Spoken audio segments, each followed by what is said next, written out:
काल दिवसभरामध्ये छत्रपती संभाजीनगर जिल्ह्यातील वैजापूर तालुक्यातील मनूर या गावामधून एक बातमी येत होती की मुख्याध्यापक मद्यधुंद असल्याची एक व्हिडिओ व्हायरल करण्यात आलेला होता.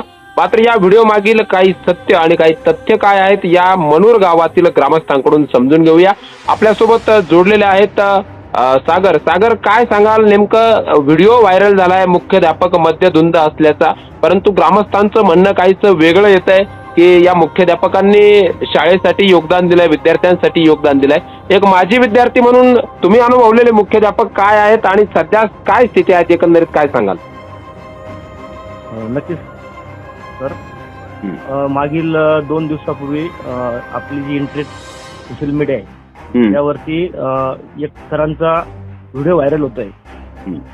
त्यामागील तथ्य जर बघितलं आपण तर त्या व्हिडिओमध्ये असं विद्यमान आपले जिल्हा परिषद सदस्य श्री गायके पाटील यांनी शाळेला भेट दिली असता सरांची ज्या पद्धतीनं व्हिडिओमध्ये बघण्यात आलेलं आहे, पण त्याची पार्श्वभूमी असं आहे का तिथले जे शिक्षक आहेत दारुमटे सर मुख्याध्यापक हे मागील 2-3 दिवसापूर्वी शाळेच्या मुलांची खो खो साठी स्पर्धेची तयारी करताय.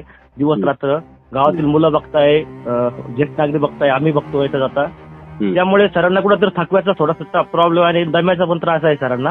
त्यामुळे थोडंसं अस्वस्थ होतं. आणि राहिला विषय जो काल आरोप करण्यात आलेला आहे त्यांच्या सोशल मीडियाच्या माध्यमातून की धूम्रपान वगैरे किंवा मद्यपान तसला कुठलाही प्रकार नाही. ठीक आहे, धूम्रपानाचा काही प्रमाणात एक माणसांना सवय असते त्यामुळे कदाचित केलं पिलं असेल, पण तसं वाटलं नाही. परंतु विद्यमान आपले जिल्हा परिषद सदस्य ते यांना असं वाटलं असेल धूम्रपान केलेलं आहे, तसं त्यांच्या गैरसमजून ते आढळलं त्यामुळे त्यांनी बोललं.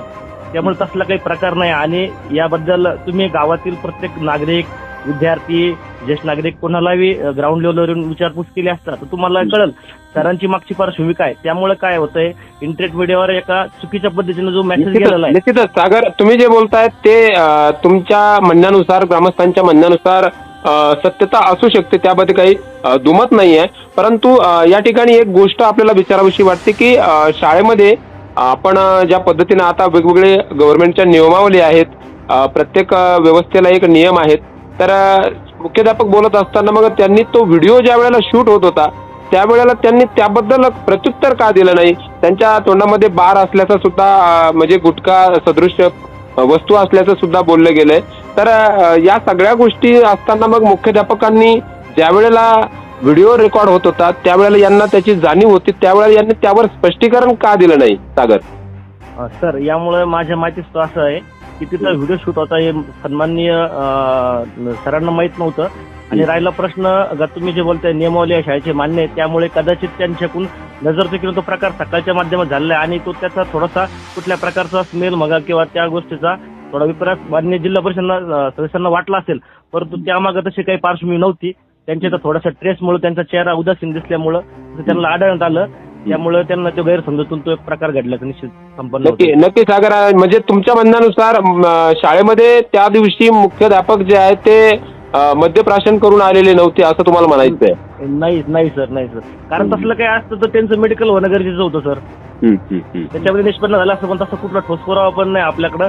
आणि दुसरा विषय का त्यामध्ये इतर सहकारी शिक्षक तिथं उपस्थित होते, गावातील शाळेतील विद्यार्थी होते, इतर सन्माननीय सदस्यांसोबत बाकी इतर लोक होते, त्यांच्या पण निदर्शनाची गोष्ट आलेली असेल ना, तर काय पार्श्वभूमी आहे त्यामुळे तिथलं कुठे विद्यमान सदस्य फक्त हे जर सोडले तर बाकीच्यांचं प्रत्येकाचं हेच म्हणणं आहे तिथं की तसं धूम्रपान असं आम्हाला आढळलंच नाही सरांना केलेलं आहे म्हणून.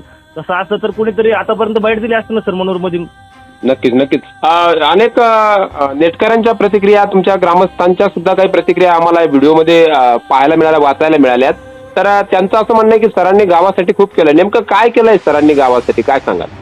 सर, आपण जर बघितलं तर मागील 23-24 या सालामध्ये मुख्यमंत्री माझी सुंदर शाळा या स्पर्धेमध्ये मनोर गावाने आणि शाळेने उत्स्फूर्त प्रतिसाद घेऊन तालुका स्तरावरती 2रा क्रमांक पटकावला आहे. त्याच्या विविध आपल्या मान्य जिल्हा परिषद पेजवरती आपल्याला ते बघायला मिळेल. दुसरी गोष्ट राष्ट्रीय खो खो स्पर्धेमध्ये मनोर येथील प्रशालेनं प्रथम क्रमांक मिळवून मान्य श्री राजस्थानचे आपले हरिगुण नाना बागडे यांच्या हस्ते व तत्कालीन माजी मुख्य कार्यकारी अधिकारी जिल्हा परिषद संभाजीनगर विकासजी मीना यांच्या हस्ते पुरस्कार प्राप्त आहे. आणि तसेच विविध शाळेतील बरेचसे असे उपक्रम सरांनी यामार्फत राबवलेले आहे. तसे तुम्ही जर माहिती घेतली तर तुम्हाला तसे मिळेल. पण नक्कीच. धन्यवाद सागर, तुम्ही दिलेल्या माहितीबद्दल. मंडळी, सोशल मीडियामुळे कोणाचं किती नुकसान होऊ शकतं हे या व्हिडिओवरून आपल्याला पाहायला मिळतं. दरम्यान या सगळ्या गोष्टी घडत असताना कधी कधी जर सोशल मीडियावरती अशा पद्धतीचं रेकॉर्डिंग सुरू असेल, व्हिडिओ शूट सुरू असेल, तर नक्कीच संबंधितांनी आपलं मत सुद्धा व्यक्त केलं पाहिजे, कारण मत व्यक्त करण्याचा हक्क प्रत्येकाला लोकशाहीने दिलाय. आपल्याला या सगळ्या गोष्टींबद्दल काय वाटतं? आपल्या प्रतिक्रिया या व्हिडिओच्या कमेंट बॉक्स